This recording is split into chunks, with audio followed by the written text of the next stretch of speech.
Welcome back to the show, everybody. Today's guest is Andrew Herr. I've heard quite a bit about this guy. Running around different optimization circles and podcasts, and Andrew's kind of he's a unique character in that he's in the field of optimization, but he has worked exclusively with some of the best teams in the world, including the Navy SEALs, and gleaned a lot from his experience there and really trying to map, like, how do we create the best of the best? And through that experience has quite a few takeaways. So really, I like this podcast a lot. Love this podcast with Andrew because we open up much of his findings and different things that people can do, different things you can run, little N=1 experiments on yourself to figure out what is the best way forward. How should I be eating? How should I be training? Different ways like that to really fine tune and figure out what's best for ourselves, because everyone is different. And I really enjoy that. He's got some really cool programs and things like that that are available for people as well. If you want to dive a little deeper and go one-on-one with one of his coaches, you can do that for 4 months.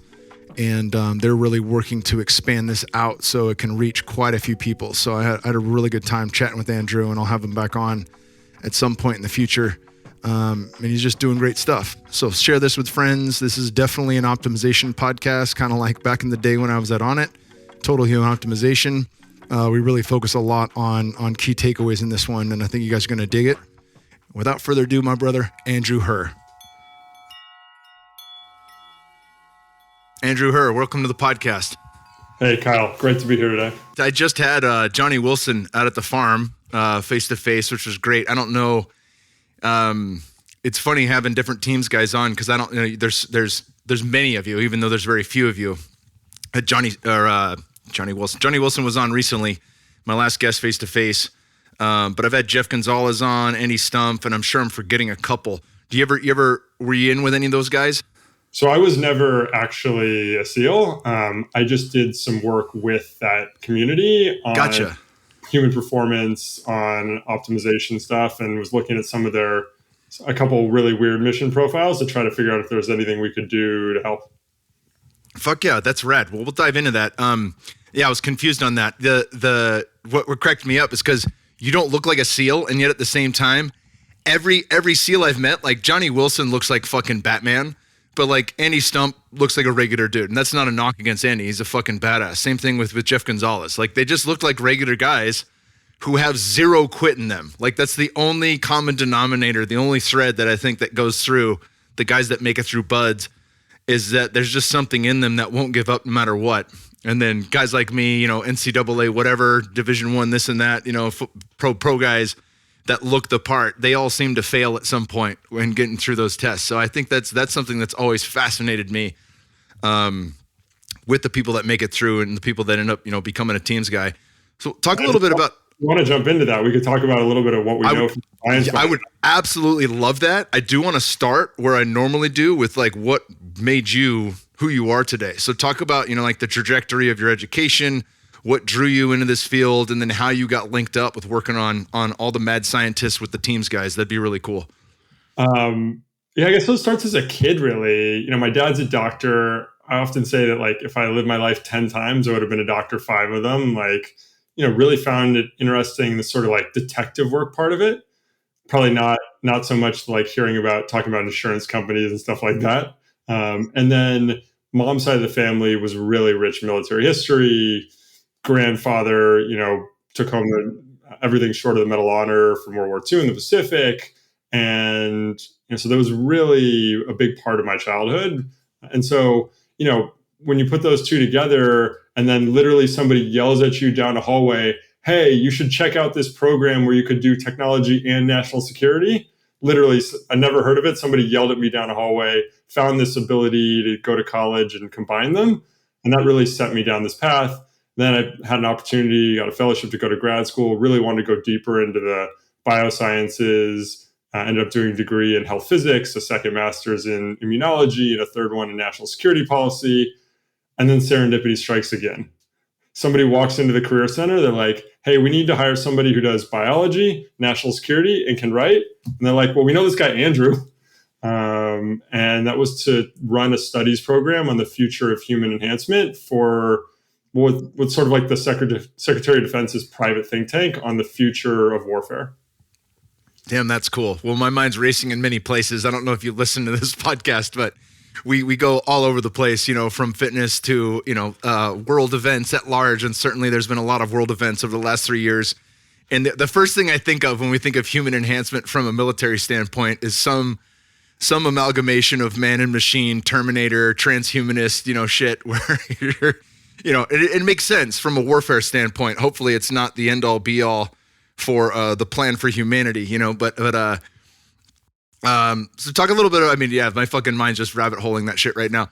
Talk a little bit about, where you first got, like, what were your first assignments? What were you first starting to study, and what were you gleaning from that? Because I'm sure, there's a vast difference. And it's one of the reasons why I'm glued to having conversations with guys like you and guys like the teams guys, is because there is something that separates that bunch. If you think of the best athletes in the world, and I look at this like in basketball, there's a lot of great basketball players and nothing against them, but they wouldn't make great fighters. They just wouldn't make great fighters for all the reasons they didn't go into fighting. Obviously, there's money and shit like that. You make a lot more in basketball, but they became basketball players because they're great at basketball. And they're tremendous athletes, some of the very best. I like watching the NBA finals and playoffs because you get to see like the best of human nature. Like what does a 50-inch vertical look like on a fucking 6'10" guy? You can see that in basketball, right? You're not going to see that in football. You're not going to see it anywhere else. And at the same time, there's a grittiness that's gone, right? That would have led them to football or to boxing or to something else.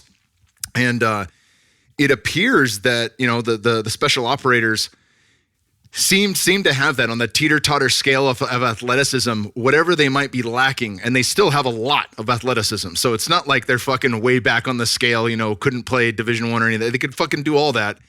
And they have this thing that won't say no. They have a thing that says yes, yes, yes every single time when their body's aching no. So, yeah, actually, that's an incredible segue. So the first two things I was looking at were a project looking at the biggest opportunities and threats to human performance. So what are the biggest opportunities to enhance? What are the biggest opportunities that our adversaries might use to try to degrade the performance of our troops? And then the second piece was, why is it that some small units can go through the nearly unimaginable stresses of combat and perform at incredible levels despite taking casualties, no sleep, the rigors of all of it? And some units fall apart. And that actually dovetails beautifully with this question of like, what is it about these people who can make it through special operations selection?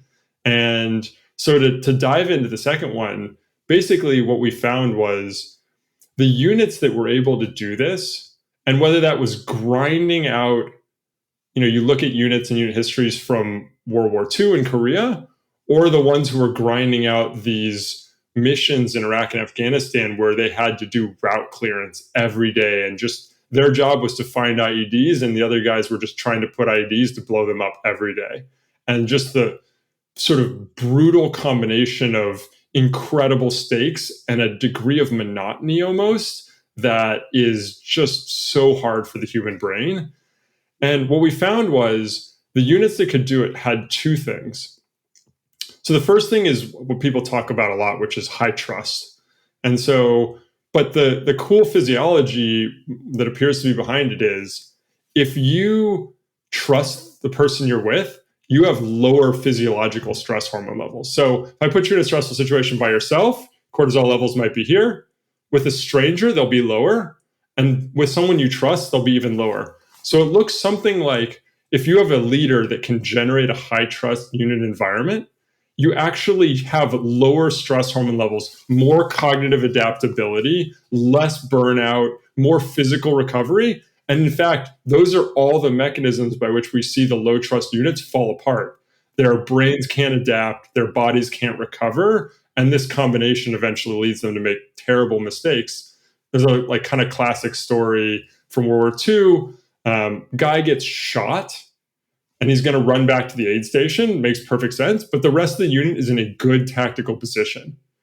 But everybody's brain is so flooded with stress hormones, they see him run back and everyone starts running.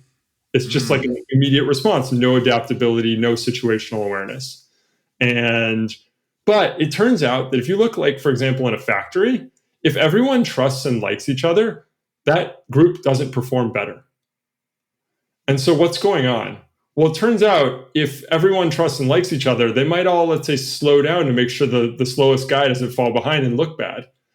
And so you need to combine that high trust with high mission focus to be able to get the most out of it. And then you can imagine sort of a 2x2, low trust, low mission focus. Obviously, that's a poor performing group. High trust, low mission focus. That's going to be a consistent group because they've got those stress buffering effects, but they're never going to perform at peak. And then I think the most interesting one, in a sense, is low trust, high mission focus. They're going to perform really well until the stress hits a certain level, and then they're going to fall apart. So it's really brittle. And then high trust, high mission focus is this incredibly powerful force that can carry groups and teams through, what's almost otherwise, the people who haven't been there, nearly unimaginable stuff. And so to tie that with the soft guys, turns out there's very good published scientific, in the scientific literature data showing that under stress, their brains and bodies react to stress differently. And that in fact, they have this like innate stress buffering effect. They have higher ratios of DHEA to cortisol. So they're not like nuking their sex hormones and other things under stress as much. Their stress hormone levels peak really high actually, but then come back down to baseline and don't dip below afterwards. So they recover faster, and all these really fascinating kind of phenomena. Oh, that's super interesting. I remember talking with Dr. Kirk Parsley, who was a Navy SEAL and then became a medical doctor for the Navy SEAls. And since then, he's partnered with Rob Wolf on a couple of, one a sleep product and then LMNT, which is a really good electrolyte drink. Just a fantastic dude. But like him, kind of watching these, once they're in and you've been in the game for long enough, those levels start to tank. There is a point of diminishing returns in how much we're extracting from them. And that's part of the reason you guys have a job, right? Like you're brought in to solve those issues. But that makes a lot of sense on how they make it in the first place, right? Like that was something that I was unaware of until the last year in working with some hormone specialists, that DHA and cortisol do have an inverse relationship. I was like, that makes sense now. But I mean, at the time, it was just like, this is very curious to me. Like you take DHEA in hopes that it buffers cortisol if cortisol levels are out of whack, those kind of things. But just like circling back on the common denominator that allows them to get through that is that they can reach these peak states and then fall back to a normal level without tanking, like every other human on the planet seems to be like they would just fucking eat shit, like you'd go through that and there'd be no recovery. I can imagine even like people that sign up, I forget the name of the guy, became really famous for putting people through SEAL type training. You know what I'm talking about? God, what's his name? It's going to fucking kill me now. Jose will mention not one of the guys who's written the books or something like David Goggins or... Not Goggins, before Goggins blew up, but he was a guy that would bring people out for Mark Divine. He'd bring people out for like ass kicker training, and people would say yes to that. Regular ass people would say, yeah, I want to go do that. I'm like, who would sign up for this? Like, you don't know what you're signing up for. Like, I get it. I understand the why, but like you could do an Ironman, or I did an ultra. So I guess I had the dummy itch at some point. But it just doesn't make sense. Like, it's like that's to weed out people. It's not to make you better. It actually makes you worse to train that way. So like, I understand like, all right, I want to see if I have it. It's true. Although the one piece is like, and I'm sure you've experienced this, when you go through something that looks on face like you can't do it, then you can do, there's in the military, they call it stress inoculation. Like now you've got that extra gear, or hey, actually, probably mine, not my 100%, my 95% is here. But yes, people absolutely sign up for the pain. Yeah. Not, to your point, that's exactly what I got from doing the ultra. We did a 55K in Zion, and it rained all night the night before. They went to cancel it the next day because it's effectively like this very fine clay. It's dust until it's rain, and then it's clay. And so people were losing their shoes. It was like walking on a suction cup. Oh man! Each step. you're hiking through this, you're at elevation, and then maybe you'd get like 200 yards of actual running, and then you go back through the clay. And so that was that way for 31.7 miles. And I was the last person to finish in the 10-hour time limit they gave. Other people still came through, but that was it. I was 238 pounds. They said, hey, people were asking my wife, like, did you see the bodybuilder running? And I was like, I understand I'm a lot bigger than a runner, but I'm nowhere near what a bodybuilder looks like, even at 238 pounds. But that was it. At the end of that was like, cool, I can go fucking 31 miles through anything, even when I'm not the correct weight to do that. Like I should have been, I feel better running around 212 to 216. But I did it. I did it when I was heavier, and I did it when I was stronger. And there was something to that. And I haven't done it since. I have no desire to do that after the fact. I'm like, all right, one's good enough. I know what my body's capable of, and I don't need to put myself through the ringer again. Beautiful stuff, though. Yeah, I mean, that's why I do these kinds of things, like exactly for that reason. You look like a good runner, though. Like, you look like you'd be able to just fucking coast. Like, my wife is like Legolas, from Lord of the Rings. Like, she could just run on mountainsides like some kind of mountain goat, steep hill cliffs, deep in the snow. She's just going to float on top of the snow and not have to worry about much.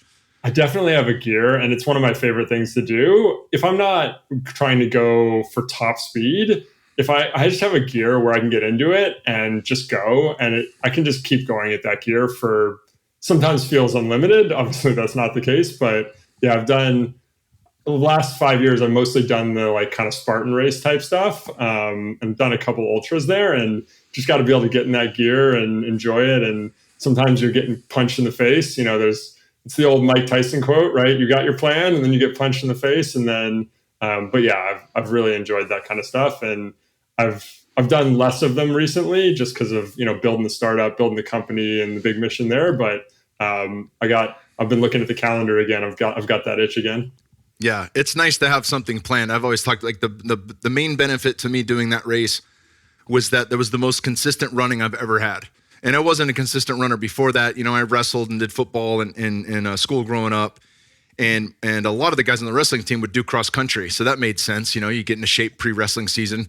But I never really enjoyed it. And then my wife was a cross country runner at NAU. So when we got together, I was still fighting, doing a lot of sprint work. I got her into the sprint work. And then when fighting ended, she's like, hey, let's do a half marathon. Let's do a 5K. Let's do a 10K. And I was like, all right, I'll try.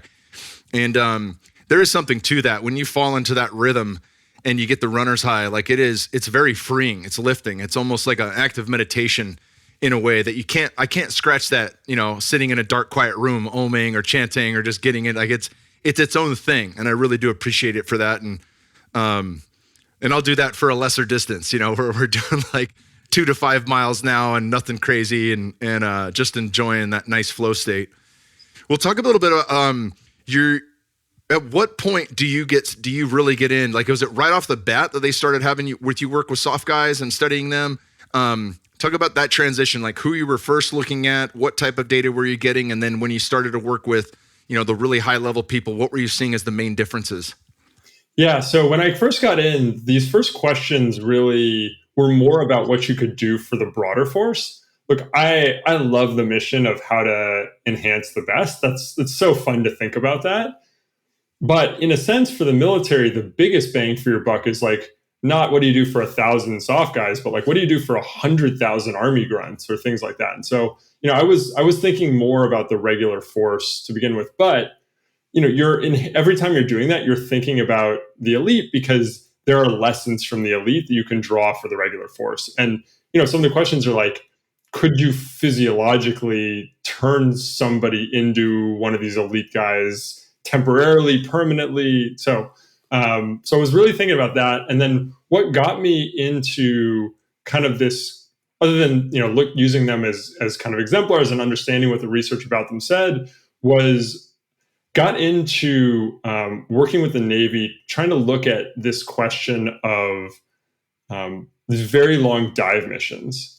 And how I got into that was we were looking at recovery protocols and had understood from just some casual conversations with some people in the SEAL community I met that some of what they were doing were these like 8-hour dive missions, which is like, an incredible level of stress in your body on a rebreather. The water could be cold. Anyway, so lots of, and obviously like really high stakes stuff if you're doing that. And so basically what ended up happening is they mentioned this. It was fascinating to me. I glommed onto it. I started talking to the people at Office of Naval Research, trying to get them to like fund some stuff. And then they invited me out to their research reviews and started to get some depth in dive science. I wouldn't call myself an expert by any means, but got to sit and talk and ask the right questions, hopefully, from some of the leading dive research in the world. Because as you can imagine, the Navy funds a lot of the best dive research in the world. And that all ended up with me talking more and more to these SEALs, one of the underwater delivery vehicle units, and they had started a group that was looking at innovation. And so they came to DC, and I was still working mostly out of the Pentagon then. And they came to DC, and I was one of the people they wanted to talk to, sat down with them. And that was sort of the start of this discussion where kind of organically the guys started coming to me and being like, hey, do you mind helping us out? And so that was really a lot of it was like me, more and more people, like, you work with one person in a unit and then two and then four and then more, and like people want it. And so that's sort of how it all got there, was like working with people, and then they just come to you with challenges and you start to see what works for them differently than other people. And honestly, one of the things that's really cool is, one, they understand if something works because they're operating so close to the edge often. And two, I find a lot of our tools work really well on them. Like their bodies seem to respond so well when we use all the kind of recovery and performance tools. So yeah, I'd say like that's kind of how I got there. Became really close friends with some of those people. Still to this day have, some really awesome friendships out of that time, and just have so much respect for what they do and so much kind of interest in helping people who are willing to put themselves on the line like that. Yeah, hell yeah. Yeah, there is something to that. It's I think that's what my second mountain was post ASU in the fight game, really learning all this stuff as I was going, knowing I wasn't good enough to just sit at home and play video games and eat Popeye's chicken like Daniel Cormier, my teammate.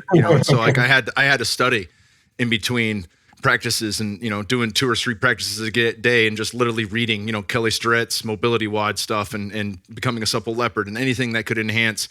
I remember right when Wim Hof went on Rogan's and Tim Ferriss's, and I was like, oh, this is big. Let's get into this, and having that test, on 3 days a week, we'd spar. So I got to test it in the gym, and then I got to test it for real, in the cage.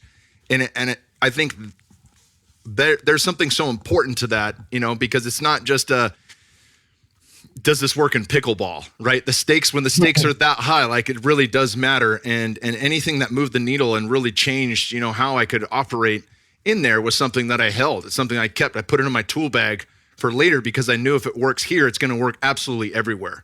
And that's obviously to an exponential level higher when death is on the line. I never was in harm's way in the sense of there was no point where I thought I could die in the cage, right? I knew I was going to live through every fight. But that makes a lot of sense. I'm trying to think here. Did you ever run across Dominic D'Agostino's work, Dr. Dom? Sure. Yeah, man. Yeah. And all this stuff. Exactly. Yeah. The Navy and that stuff was super interesting there. Yeah, very cool. We've had him on years ago, right? I think it was 2014. I was listening to the Tim Ferriss podcast, and he had on Dr. Peter Attia and Dr. Dom in that year. He also had on Dr. Jim Fadiman, who wrote the Psychedelic Explorer's Guide, which is all on microdosing. So I was just fucking chewing through stuff, practicing, and I was like, there's a lot of good here on the neuroscience side, from, psilocybin microdoses all the way up to the ketones and fasting and stuff like that really helped me post-career. That was right when I retired. So I had a lot there to chew on. I would love for you, we're going to talk about Fount, which is the company that you've created, where you've taken all of this, really just tried and true information and extracted it and have been able to try to apply that to a broader audience. How can this work for dads, for moms, for everyday folks? And I think it's a beautiful mission.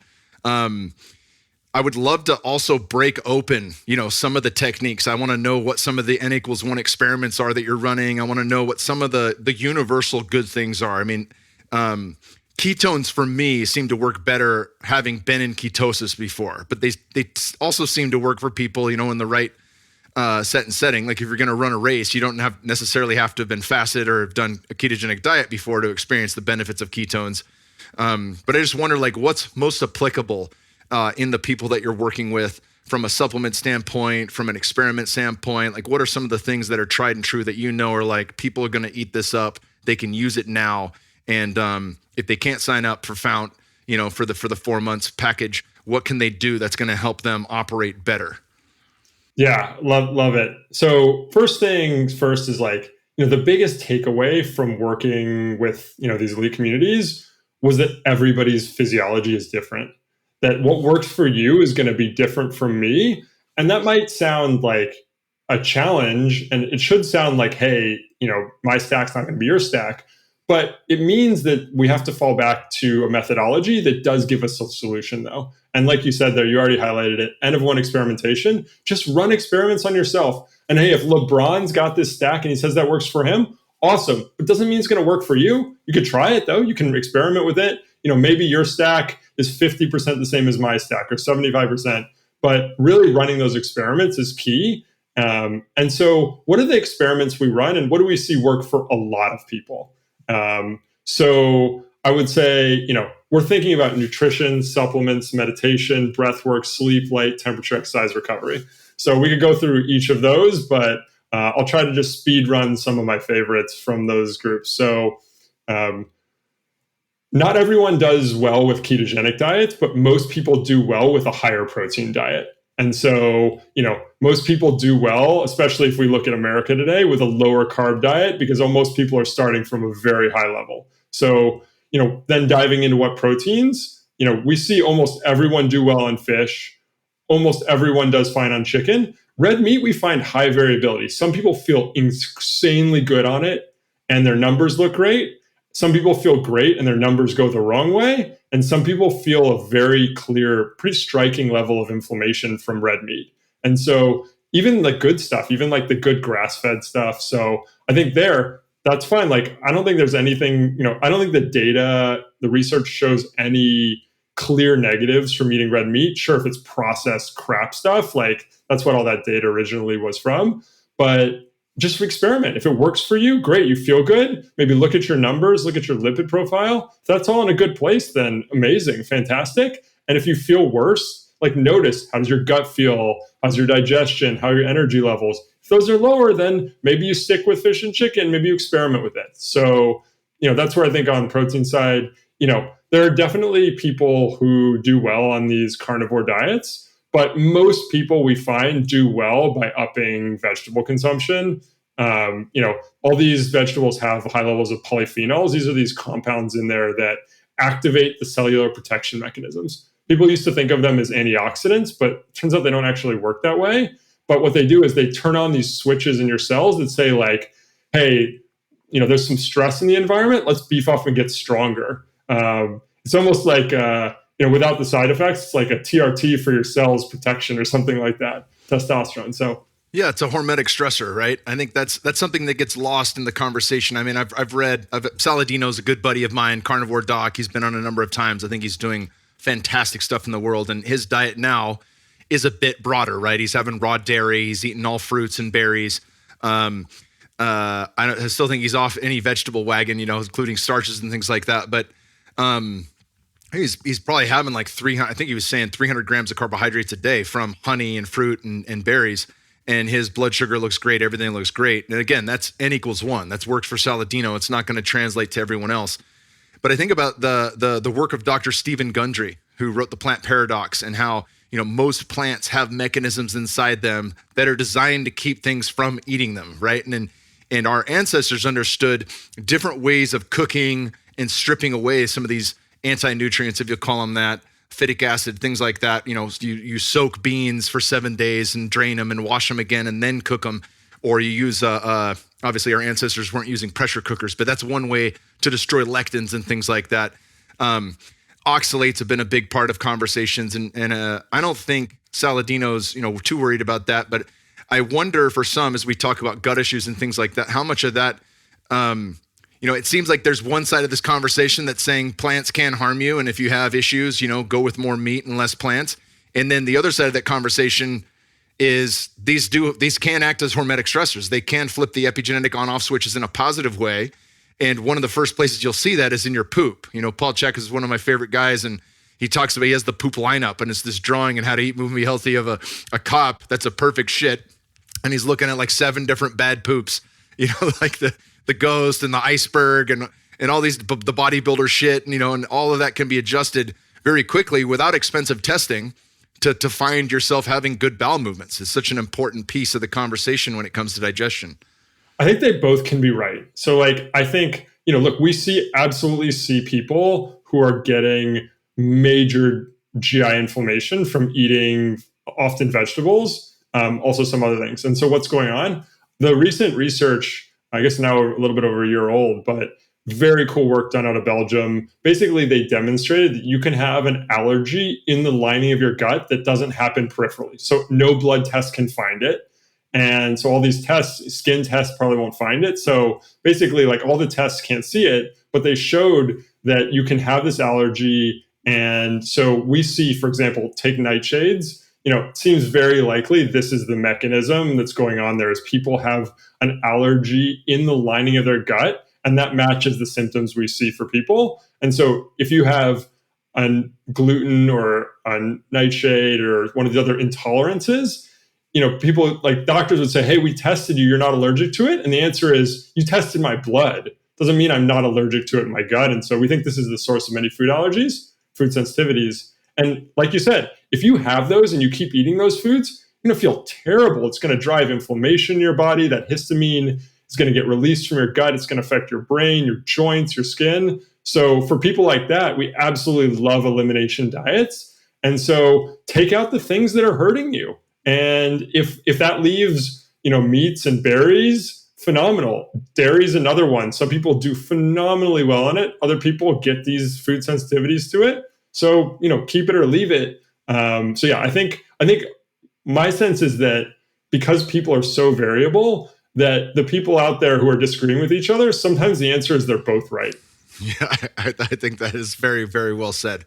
Yeah, and it took me, I did an elimination diet back in the day and discovered gluten and dairy issues. And then once I found this really good A2 Jersey cow raw milk in Texas, that has been perfect. I don't get snotty. There's 0 side effects. I don't get gassy. And then we actually made homies with this guy, Joaquin, who started a company called Dos Lunes. Sorry, it's only available in Texas, but it's made exclusively from this one farm's Jersey milk. So it's raw cheese made from raw milk, and it's fucking lights out. It's our favorite thing. The whole family's on it. Nobody has any problems at all.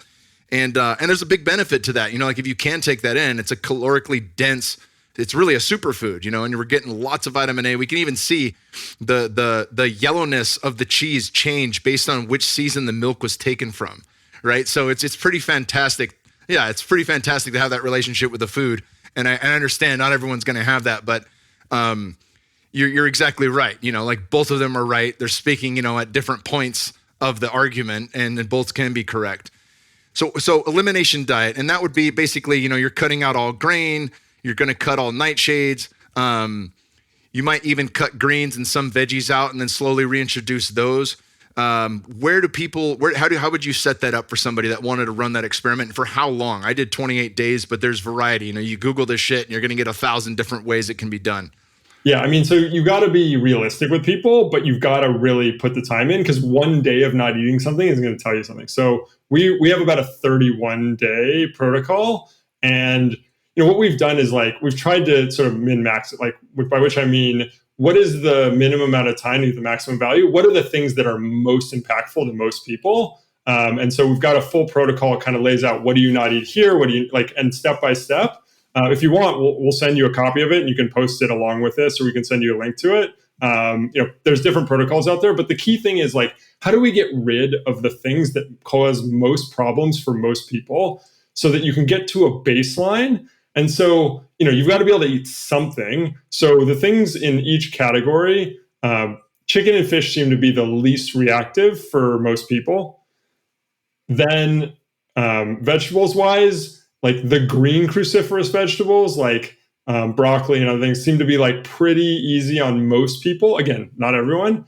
And then if you're going to have a carbohydrate, it's usually rice is the least reactive for people. And so basically we're going to start you on this very boring diet for a washout period, let your body like kind of calm down from any stuff from going on. And then we're just going to add things back one by one. And we're going to go after the things that are the most common. So, I was joking the other day that pizza is sort of 4 horsemen of the apocalypse: gluten, dairy, nightshades, and alliums.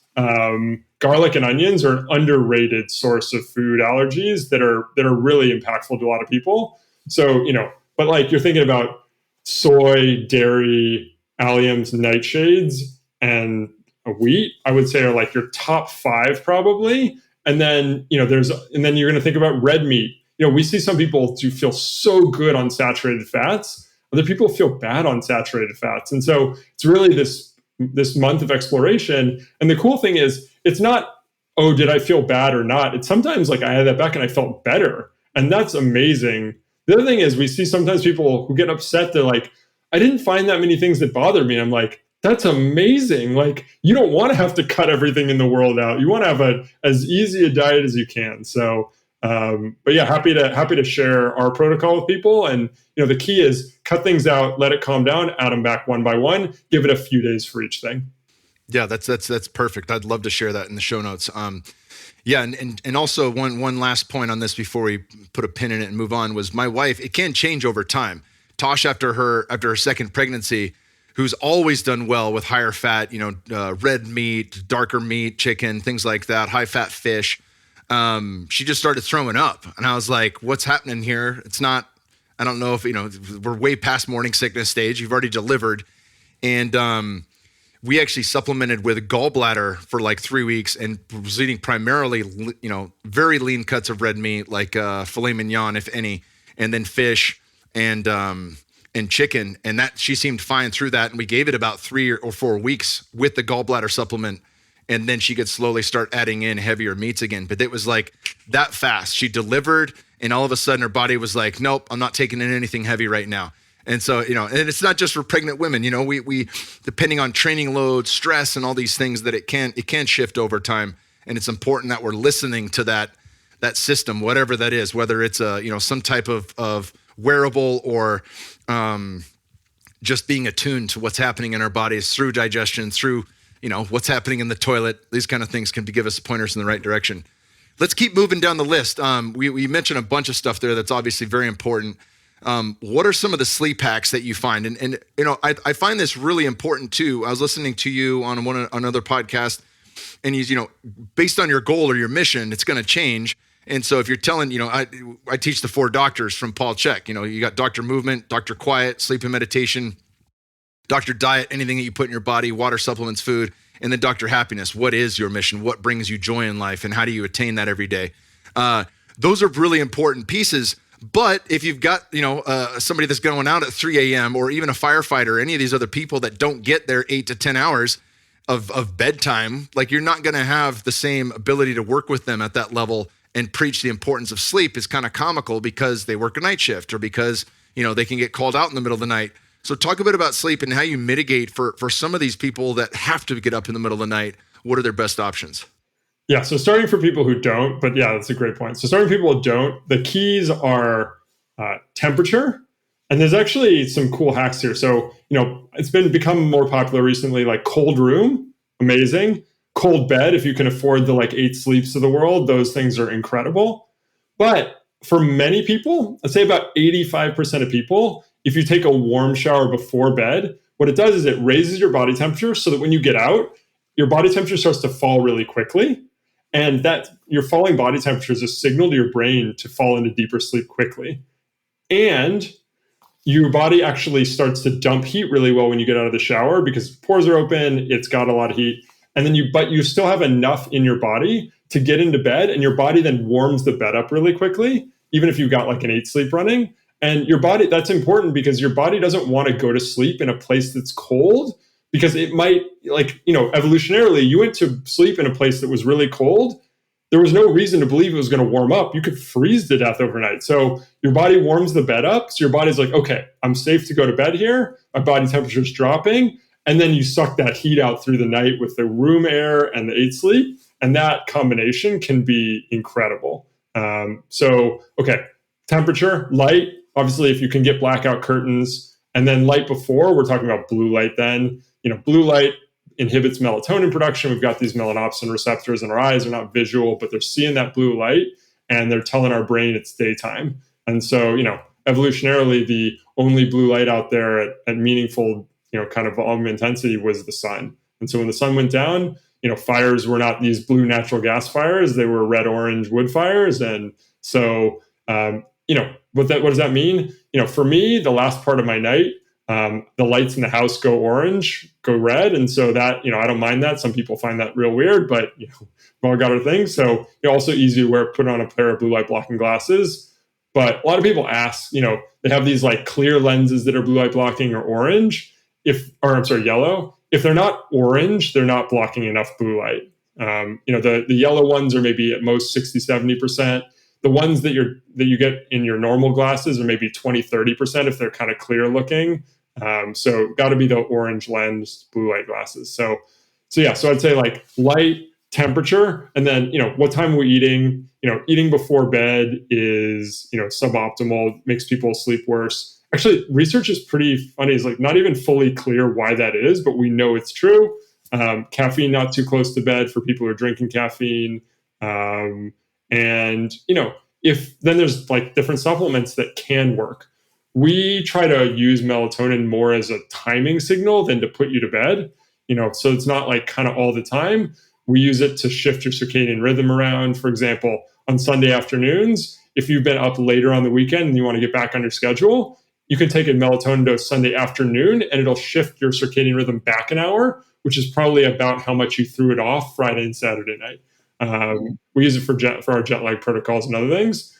We find magnesium compounds can be helpful for sleep, mag-threonate in particular. Some people who need a little bit of like a calming effect, like an L-theanine can be helpful. And then we've just discovered this new fruit extract, which is kind of a weird finding. A third of people it works incredibly well for. A third of people it does nothing. And a third of people makes their sleep worse. And so this is like why we love what we do. Because if you ran a research study with that, it would show no effect, right? It would just be like, it would all balance out. But we know that a third of people it works for, it's not a placebo effect because they've already tried other things. And it like, for some people, reverses 20 years of bad sleep. It's insane stuff. So, we're working on new things there, and we're working on getting that out to the market. Okay, cool. So that's a compound you guys are designing. Yeah. So cool. I won't dig in any further then. I'll ask you off air.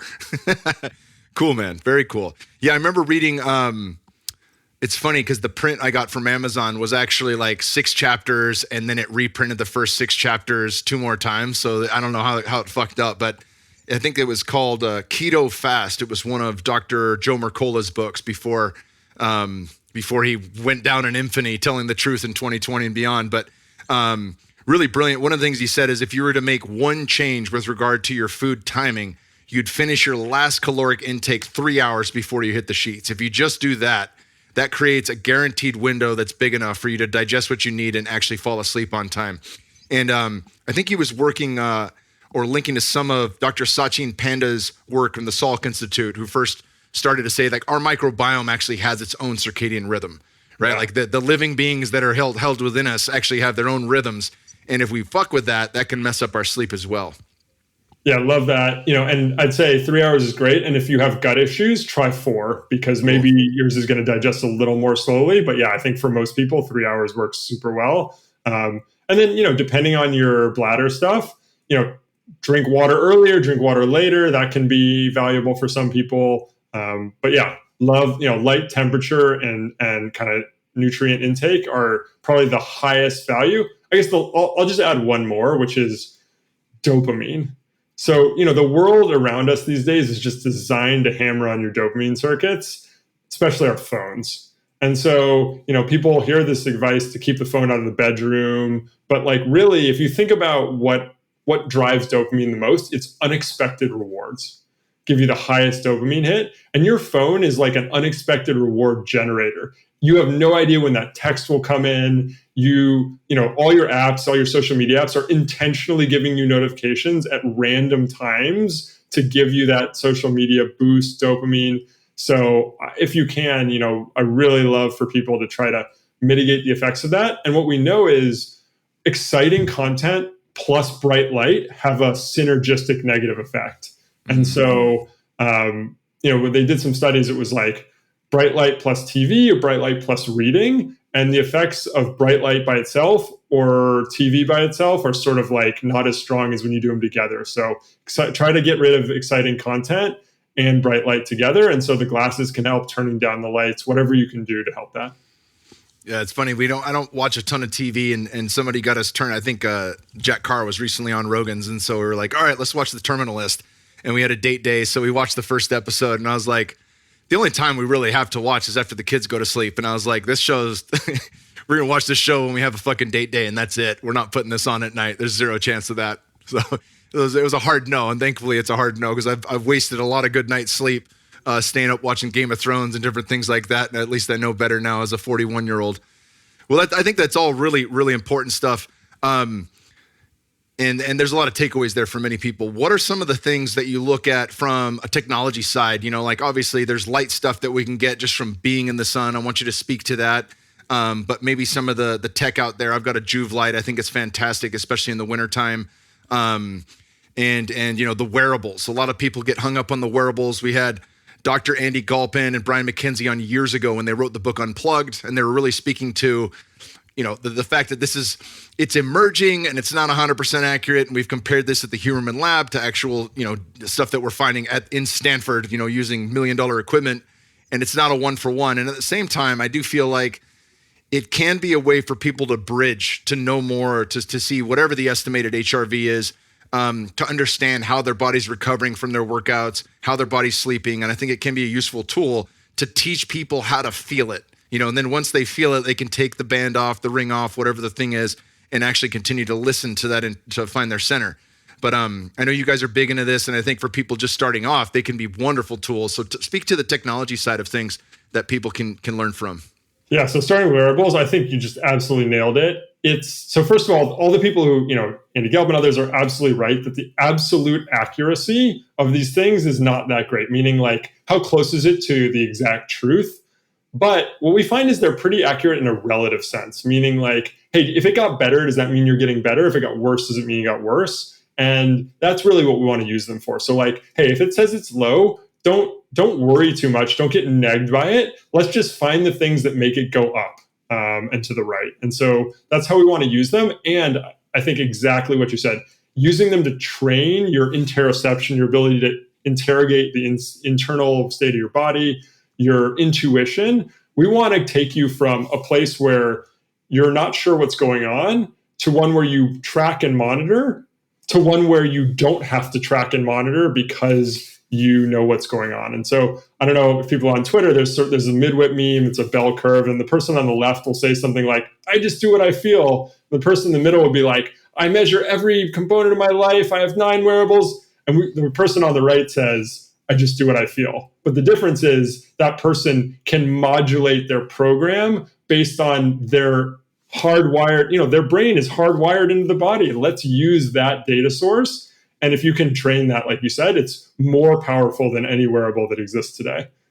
So 100% agree. On the other tech side, look, the best data we have says that sun is good for you, especially if you don't get burned. So, try to stay away from the burns. Those are, that's what a sunburn is DNA damage caused by the UV radiation, cross-linking, bases in there. And then your body's got to clean that up or kill those cells. So let's stay away from getting burned. But, look, this is an observational study and there's some reasons to believe this effect shouldn't be as strong as it is. But when you go up to Scandinavia, where the people who get the most versus the least sun, there's a big spread. The difference in health outcomes is the equivalent of the people who get no sun are like they're smoking. So like we believe, I think sun is a hormetic stressor and the skin is this underappreciated organ. It's like the biggest organ in our body. So we gotta take care of our skin. I think, moisturizing it without like kind of the wrong chemicals and things like that. I'm not a big fan of sunscreen unless it's going to prevent you from getting burned. And then let's use like the zinc and other things that aren't those chemical hormone disruptors. And from there, look, similarly, we think for sure infrared light is one of the components of that hormetic stressor. And so the Juve you have, which is an infrared light, or infrared saunas can be really fantastic.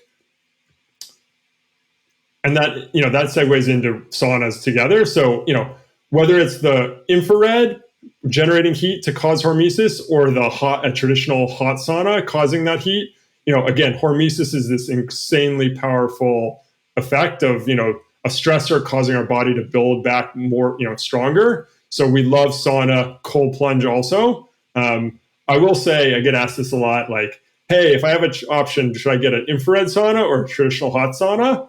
And I think, the answer is we have more data on traditional hot. I'd typically go with that if I had a choice, but both are great. And I think the reason for traditional hot is you're getting that hot air impinging on your lungs when you breathe in. And I think that hormetic stressor on your lungs is underappreciated when we talk about infrared, because you're not really getting that. It's heating your tissue up, and that's fantastic. But I love that hormetic stressor on your lungs and your nasal passages. One of the big results you see from Scandinavian countries is they get a lot less upper respiratory infections when they, over lifetime when they do sauna. And so, I think that's got to be the hot air on your lungs. Yeah, it's an important one. I think I was talking to Tero, the founder of Four Sigmatic, who is from Finland. And one of the things he was pointing out in some of Dr. Randa Patrick's research, because she's been like the sauna queen on Rogan's, is that all the research done on sauna is on Finnish style sauna. It's on hot rock sauna. None of that is from infrared. It doesn't mean that infrared's not good for you. We know, infrared has its own science backing it and is really good for us. If you're up watching the sunrise or the sunset, you're going to get a lot of infrared. You could use something like a Juve. Certainly an infrared sauna will do it. But when they're talking about 60% drop in all-cause mortality, it's based on hot rock sauna. They're not getting that from infrared sauna. So I found that to be really interesting as well. One thing I'd love for you to bring up is the question on cold bath. Like when do we hit the cold bath? Do we do it post-workout? These kind of things. And I know your answer, so I have a follow-up question to that answer, but I'd love for you to say this because it does come up quite a bit, in the people that I'm talking to, podcasts, stuff like that. It's an important one. Yeah, love cold plunge. Like, there's less research on it than there is for sauna, but like, I think for those of us who use it, it's just sort of obvious that it works. So when do we like it? I want to do it when I don't want to give you a stress hormone pulse and when I don't want to shut down certain inflammatory signaling. So what does that mean? Not right after a workout, because your muscles use some of those inflammatory signaling mechanisms, IL-6, interleukin-6, and others. And so you can actually block some of the benefits of your workout by cold plunging right afterwards. But hey, 90 minutes, 2 hours after, no problem. And then, right before bed, a lot of people will get that cortisol bump from it or dopamine bump from it. And so for most people, we try not to do it right before bed. Although I do know people who tell me that it gives them the best sleep when they do it. And you know what? You ran that experiment, you find that it works for you, love it. So my general sense is not right after a workout, not right before bed, unless you've done the experiment with sleep and you find that it's even better. Cool. My follow-up question is the sauna is different, right? If you jump in the sauna post-workout, that actually can aid in your cardio, your detox, but also you get to piggyback off of whatever heat shock proteins your body's already created, and you're just adding to that. It can be an excellent way that doesn't damper your training effect. So whatever the load was from your workout, it's not going to take away from that by getting the sauna. Can you do contrast if the contrast of the cold is just a quick blip in the cold so you can handle another round of sauna? Or is any amount, even seconds in the cold plunge, just to dip, to go back in for round 2 or round 3 with the sauna, is that going to be too negative with the anti-inflammatory aspects? No, dip should be fine. It's really like the effect of sort of, people used to do the, ice packs on their muscles, and sometimes you need that for inflammation. It's really the deep cold. So if you're just jumping in and out, shouldn't have any problem. In fact, may give you another level of that hormetic stressor without doing the muscle problem. So yeah, I see no physiological reason that should be a problem. And in fact, I love that feeling of getting a little cold and then going back in. Yeah, it's the reset necessary, especially, we've got one set up at the farm, a pretty big ass sauna that we'll all jump in after working out as a team. And we all hit the cold. I'm like, make it quick, just get in and out. But it's something that's nice because Texas is hot as fuck in the summer. And like, you can't get out. I'm not going to recover getting out of the sauna for a minute and getting back in outside in the Texas sun. Like, it's nice to have something that can quick reset and then jump back in. I think the other thing that's cool about cold plunge, separate from that is, look, you're able to expose some parts of your body are much more exposed. So your gonads, are really exposed to the cold there. And so I'm interested in like the specific effects on your skin, your outer fascia, and your gonads in particular, which are the most exposed. And what does that mean? Like, how are they preferentially being affected? As well as the fact that, like, I have some friends who got vasectomies, and I will tell you, PSA to, public service announcement to guys out there, like, people don't tell you how bad it hurts afterwards, and almost all of them are hiding it. And the rate at which people have really nasty pain afterwards is really high. And wow. But what is one of the things you can do to expose that area and calm down that inflammation? Cold plunge. I'm just picturing somebody that doesn't like cold plunges dipping their balls into a little ice cup. Like, I'm not gonna go all the way in, but I want to. In practice, you're right, and also, like, I'm trying to get that image out of my head now. Well, I'm happy we just gave it to everybody. I know we had a long list. I want to keep this to an hour, but keep shooting, rapid fire me through some of the rest of these things because they're all important pieces Recovery, for people. What are we thinking about? So proper protein intake. Collagen protein, especially in the presence of zinc and vitamin C, can accelerate soft tissue recovery. We even have studies on like faster grafting of post ACL surgery. You get a little faster, heavier grafting there. So like the right kind of protein, right? There's pro-anabolic proteins, like whey tends to be, let's say, the most anabolic, the most pro-muscle building. But if you need recovery and healing, you might be looking at more like collagen or a mix. Tart cherry juice is like the magic elixir of workout recovery.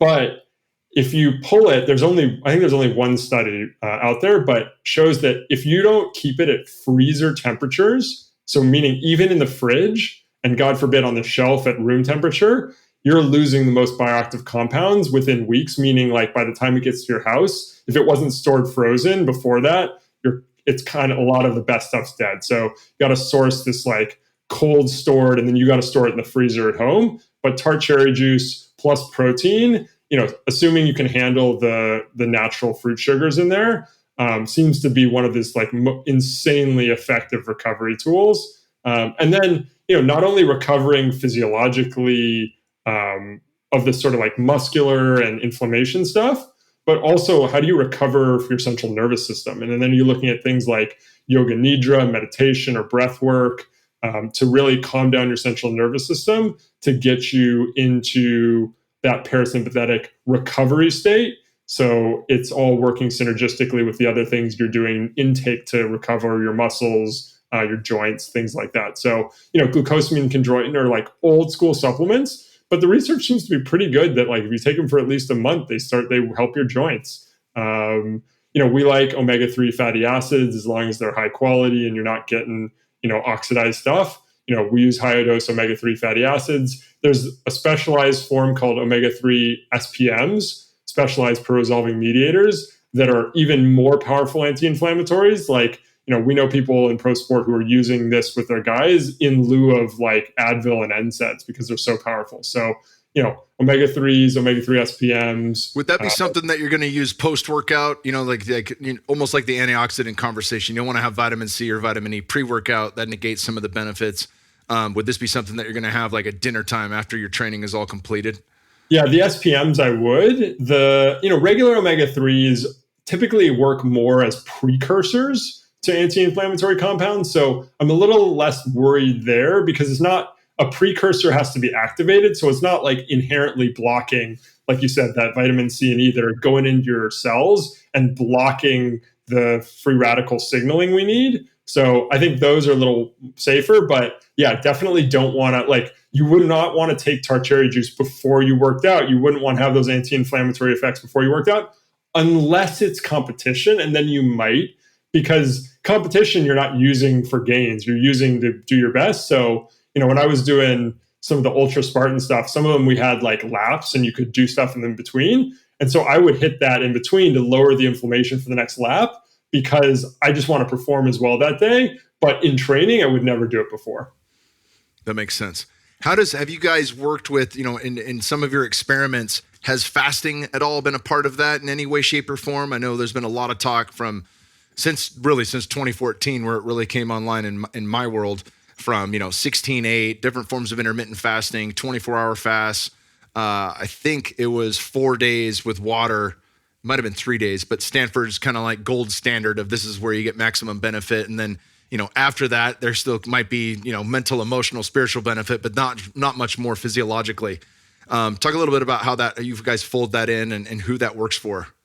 Yeah, so I think we use those for sort of almost different reasons. I almost think of like the time restricted eating or intermittent fasting, like 16/8, as a tool to both decrease calorie consumption and heal the gut. Again, people with more gut issues, if you're constantly forcing it to work, you don't give it as much time to heal.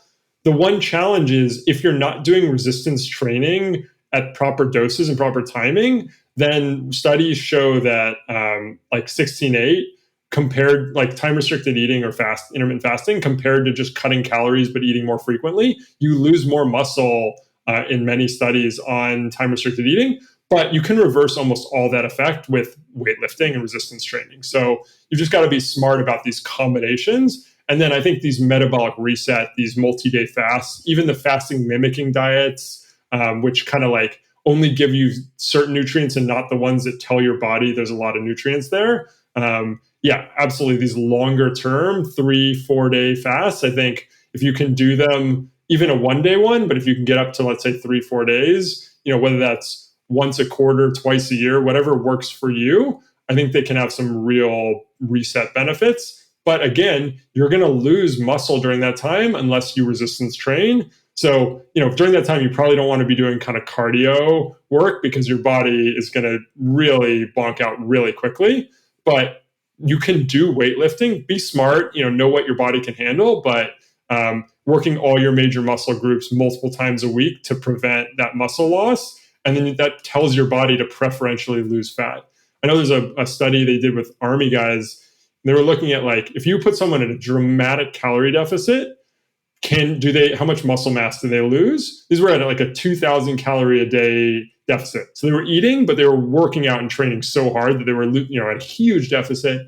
They're also looking at the effects of TRT on this. But I think the most interesting takeaway from that study was for the group that resistance trained, lifted hard, even at a 2,000 calorie a day deficit, they did not lose meaningful muscle mass throughout, I think, at least a week. And that's an incredible story for how to lose fat preferentially. Yeah, that's super important. And there's less, take a one step back to take 2 steps forward. Yeah, 100%. So I think weightlifting and eating fewer calories, ideally also higher quality, less carbs. Like, I think all that together, for people out there looking to lose fat, that's the closest we get to a solution that works for most people is less calories, more weightlifting, and to keep it off long term, higher protein diet. Yeah, I like that. We'll talk a little bit. I mean, we've been breaking down, everything that you've gleaned in the work that you do, but talk more about how Fount works, who you work with, how that shifted over the years, and how people can sign up if they can get in on that, and then where you're taking this in the future. Awesome. Yeah, I appreciate it. So basically what I've come to believe over the years is, at first I thought people knew what to do and then just needed help doing it. And over the years, I've come to appreciate, like, there's just so much bad information out there. There's so much contradictory information. There's a lot of good information out there. But how is the average person who doesn't do this for a living, how should we expect them to go and just like immediately become an expert? It's like, if you have a legal issue, you don't go to law school. You hire a lawyer. And if it matters, you hire a good one. And so what we do at Fount is we want to be, that elite coach that you can hire to accelerate your progress, whether you're starting from the couch or whether you're already deep in this. We want to be there to help you, implement this N of 1 experimentation methodology and combine it with habit formation, because we want to help you in the short and long term, and then know what the best protocols are in the world, know how to interpret your data, even though it's not going to tell us exactly what will work for you, know how to have it guide us to what the highest ROI, the highest return on investment experiments are. And so what we do is we bring clients in, we facilitate data collection, we help analyze it for them, we walk them through what it means, and then we design the experiments and help make them easy and fit into their lifestyle. We want to do a triple customization to your body so it works, to your goals so you care, and to your lifestyle so it sticks. And you get this one-on-one relationship. Most of our coaches are prior military, mostly special ops. So these are fun people who understand performance and they understand the constraints on life. A lot of our clients are executives, entrepreneurs. These are busy people. And so, it might not be possible to take 2 weeks off and meditate every day. Same with special ops guys are like, yeah, bro, I got to go out on a mission now. So it's, what works for you in all these facets. So we provide that coaching. We do iterative work, we facilitate repeat blood testing, wearable data, and we want to work with you to help tune your interoception, tune your ability to know. So long-term, you may not even need these data collection systems. And along the way, we discover really cool phenomena. So we've discovered that the pressure change in flight when you take off causes an inflammatory response, and how to turn that off. So using that, turns out when you turn off that inflammation, you can rapidly switch someone's circadian rhythm. We can now send about 95% of people anywhere in the world with no jet lag. We expect people to sleep well their first night. So we've turned that into a product, FlyKit. We're launching more products coming up here soon. We seem to have the ability to turn off most of the negative effects of PMS for women who have a hard time with that now. So we'll be launching that product soon. And then the big mission, keep me posted. Yes, sir.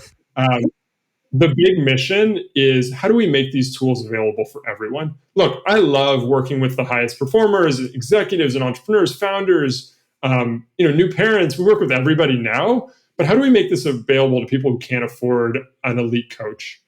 And so what we're doing is we're taking the data and the learnings from Fount Pro, which is our high-end coaching service, and we're building Fount AI, which is an app that will make this available at a price point that's accessible to millions of people. And so, the big mission here, just as I was saying earlier, is how do we go from 1,000 special ops guys to 100,000 Army grunts? It's how do we go from people who can afford our coaching service, which will always be the best because, one-on-one relationship, there's a level of compliance and customization when you're working with the best. But how do we get that to everyone? And I will say, I'm seeing it in development now. We're going to launch the first version before the end of the summer, and I'm so pumped. It looks so good. The methodology behind it is exactly right. So obviously, you can see I'm pumped about it. Yeah, I'm pumped hearing about it. I think it's going to be really cool. So that's rad. So where can people find that, and where can people find you online?